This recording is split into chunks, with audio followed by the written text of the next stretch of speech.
Je vous ai dit clairement, parce que les humains ne connaissent pas beaucoup de choses. Ils se laissent toujours, celui qui les conseille, la majorité je parle, celui qui les inspire, celui qui les guide, celui qui leur présente les avantages, ainsi de suite. C'est toujours la personnalité. Et comme ils ne savent pas qu'il y a une individualité qu'on doit développer, qu'on doit l'écouter, parce qu'elle voit tout, elle prévoit tout, elle est puissante, elle peut arranger beaucoup de choses, donc ils se laissent complètement être guidés, dirigés, conseillés par cette personnalité. Et comme cette personnalité est trop égocentrique, trop personnelle, trop égoïste, trop cruelle, trop aveugle, trop méchante, trop injuste, trop ambitieuse et trop cruelle. Et alors voilà pourquoi maintenant, partout, cette chose-là se manifeste partout.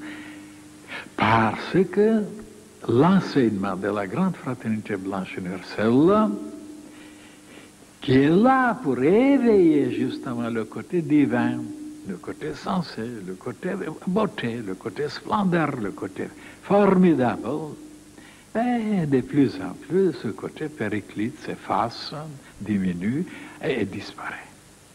Et alors, si alors maintenant ce côté divin ne se manifeste plus, vous vous rendez compte ce qui va arriver? Hein? C'est clair, la disparition de toute l'humanité. Ils vont se massacrer, ils vont s'égorger, ils vont se détruire, se déchirer. Parce que ce côté qui les inspire, ben, c'est le côté personnel. Toujours personnel. Seulement pour soi-même, ce qu'on s'imagine, ce qui est préférable, là où on sera riche, on sera plus important, on sera puissant, on dictera la situation. Donc ce côté personnel est la cause de tous les malheurs de l'humanité. De tous les drames, de toutes les catastrophes. Et si à ce moment-là, il y avait un autre côté qui se développe, un autre renseignement, une autre, n'est-ce pas, communauté, quelque chose dans le monde, pour éveiller le côté communautaire, le côté collectif, le côté fraternel, le côté universel, et non seulement purement le côté personnel limité, ben tout peut être évité. Et oui, mais on ne peut pas comprendre encore ça. Les gens ne peuvent pas comprendre que tous les malheurs qui vont maintenant arriver, ils sont dus à cet assombrissement, à ce rétrécissement, cette limitation de soi-même, seulement la personne, seulement de voir seulement ses propres intérêts et de se tromper.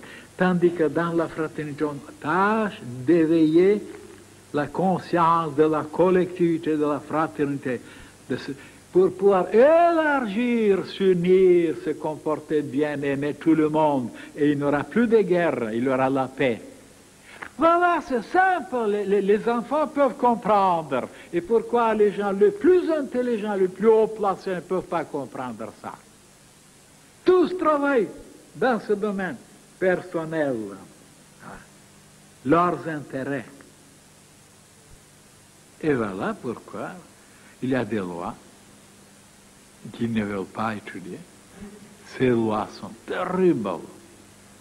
Et une fois déclenchées, une fois provoqués, ils sont implacables. Et moi, je vous ai prédit tout ce qui arrive maintenant. Et attendez, c'est rien encore.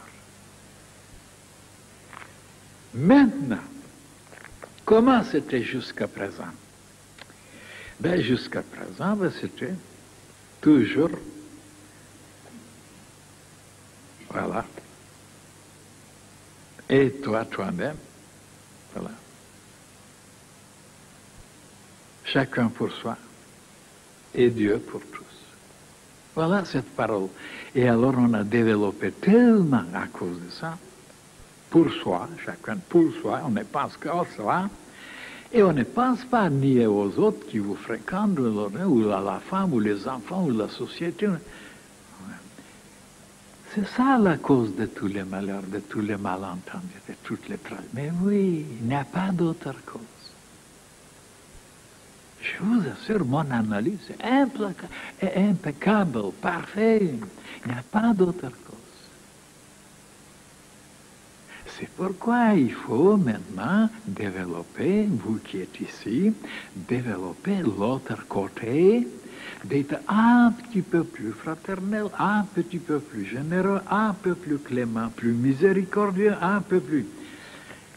Oui, mais alors à ce moment-là, il y a d'autres qui diront, d'après l'histoire, ils diront, oh maître, ce que vous nous racontez, c'est très dangereux. Pourquoi? Parce qu'en développant les bonnes qualités d'être doux, d'être gentil, d'être aimable, d'être clément, de pardonner aux autres, et de ne pas avoir des choses, de fomenter, mais alors on vous écrase, on vous piétine, on vous êtes massacré, vous n'êtes pas bien armé, et c'est tout à fait vrai. Et pourquoi c'est vrai? Eh bien, c'est vrai jusqu'à un certain point. Parce que les humains ne pensaient qu'à eux-mêmes, de se sauver eux-mêmes, de sauver leur âme. Et même tous ceux qui sont gentils, qui sont bons, qui sont adorables, qui sont tellement d'une douceur, hein, ils sont faibles. Ils sont pas armés, ils ne savent pas comment guérir, comment lutter, comment résister, comment. Et ils sont de plus en plus faibles, chétifs, vulnérables, et voilà pourquoi on les a toujours vaincus. Parce qu'ils restent tout seuls. Ils se défendent tout seuls, ils se cachent quelque part tout seuls, ils se sauvent tout seuls. Au lieu de trouver maintenant une autre solution qu'on n'a jamais trouvée jusqu'à présent, la collectivité, de s'unir. Et à ce moment-là, les gens qui sont bons, qui sont pleins de lumière, ils deviendront une telle puissance que tous ceux qui sont de l'autre côté fuiront, capituleront, laisseront les armes. Pourquoi toujours on a massacré les gens qui étaient magnifiques, qui étaient merveilleux, qui étaient des... Parce qu'ils avaient cette philosophie d'être seuls et de sauver quelque part, de se protéger. Et on ne peut pas. Les autres sont bien armés. Il faut trouver une autre mentalité maintenant, qui n'est pas développée. C'est ça la fraternité blanche universelle, de s'unir tellement, de devenir tellement que les autres ne pourront rien faire. Mais on n'a jamais pensé à ça. Tout seul, on va se sauver. Et comment vous allez vous sauver tout seul? Vous n'êtes pas fort. Voilà les gens bons et bêtes, stupides. Il n'y a rien de plus bête que les gens bons et merveilleux et magnifiques. Il n'y a pas plus stupides qu'eux. Et c'est pourquoi ils étaient toujours massacrés. Maintenant, je vous prêche une autre philosophie. La fraternité blanche universelle, il faut donc se lier maintenant. Faire une unité formidable dans le monde entier. Et comme je vous ai dit, jusqu'à présent, toujours les Noirs étaient vainqueurs. Ils triomphaient partout, partout, partout. Prenez les Cathares, prenez les Templiers, prenez les Bogomieux, prenez les Atlantins. Tous étaient massacrés. Pourquoi? Parce qu'ils n'étaient pas tellement unis. Ils étaient très peu, ils n'étaient pas armés, d'une bonté, d'une générosité. Maintenant, si tout le monde, dans le monde entier, s'unissent, ceux qui veulent la paix, ceux qui veulent la justice, ceux qui veulent la droiture, enfin, ne pas rester tout seul. Comme regardez mes livres qui se propagent partout. Eh bien, ils ne viennent pas nous donner un coup de main, tous unis. Ils sont là, ils se défendront tout ça, ils seront écrasés. Il faut que tous ceux qui cherchent le royaume de Dieu et sa justice, et la bonté, et la lumière, qui se tendent la main, enfin, forment une telle puissance universelle collective, pour le bien, bien sûr, et sans massacrer les autres, sans tuer les autres, sans être armé, sans fusil, sans rien. C'est comme ça qu'on peut vaincre, mais pas tout seul. Et alors, quelle est ma philosophie? Ma philosophie est une philosophie divine qu'on n'a jamais pu comprendre. Je disais, voilà comment ça se passe dans le monde.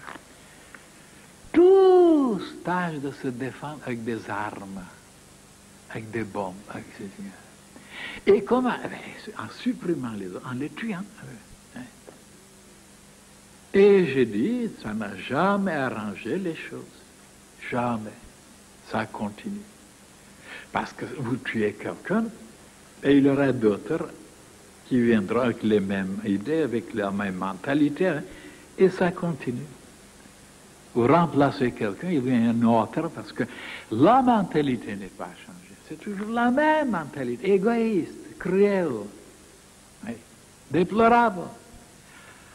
En changeant la mentalité, vous pouvez après remplacer tout ce qui vient, ils seront magnifiques, ils seront merveilleux, parce que la mentalité est changée, pas les personnes. Et voilà, jusqu'à présent, c'est comme ça qu'on tâche de résoudre les problèmes, de se débarrasser de quelqu'un, de le tuer, de l'empoisonner. Et on ne pouvait jamais se débarrasser. Jamais. Ben, vous tuez le moustique, il y aura toujours des moustiques. Tuez les guêpes, toujours des guêpes. Et les cerfs, toujours des... Alors, il faut donc changer ces méthodes, ces moyens qui sont depuis des milliers d'années, on les emploie. Tous se servent avec ça. Et ma philosophie est différente. Au lieu d'avoir des armes extérieurement, et d'être faible, chétif, vulnérable, dedans, impur et dégoûtant, avec des passions, avec des désirs inassouvis, et se débarrasser de s'éclairer, de mettre de l'ordre en dedans et de devenir comme le soleil, de briller, de rayonner, de produire. Alors, cette lumière, justement, vaincra tout. Cette lumière-là. Sans armes, sans rien, les autres arriveront à capituler devant vous en regardant qui sont petits, qui sont riches, qui sont maigres, qui sont laids, qui sont... Et que vous rayonnez, vous êtes quelque chose, une divinité. Vous direz, mais ça n'a jamais pu sauver le monde, et les prophètes, et les martyrs, et ils étaient lumineux. Mais ils étaient tout seuls. Hein, prophètes. Hein. Donc les autres s'en foutaient de ça. Beaucoup de soleil, beaucoup de puissance, beaucoup de lumière. Et alors à ce moment-là, ils déposeront les armes, ils demanderont pardon, ils seront écroulés, ils auront tellement honte d'eux-mêmes. Ils se verront comme dans une glace, toute leur cochonnerie, toute leur cruauté. Ils ne peuvent pas un jour accepter ça. Ils capituleront. Et oui, mais étant donné que c'est très difficile et qu'il faut beaucoup de temps, beaucoup de patience, beaucoup de ténacité, beaucoup de volonté, beaucoup de sacrifice, ben les gens choisiront ce qui est plus facile, d'aller prendre des armes, c'est plus facile. Et de laisser les choses, les impuretés, les choses en dedans. Voilà. Pourquoi les humains choisissent ce qui est facile? Et en dedans, mais ils ne travaillent pas. Mais heureusement qu'il y a certains sur la terre qui ont choisi ce chemin-là. Il est long, il est difficile, mais il est le meilleur.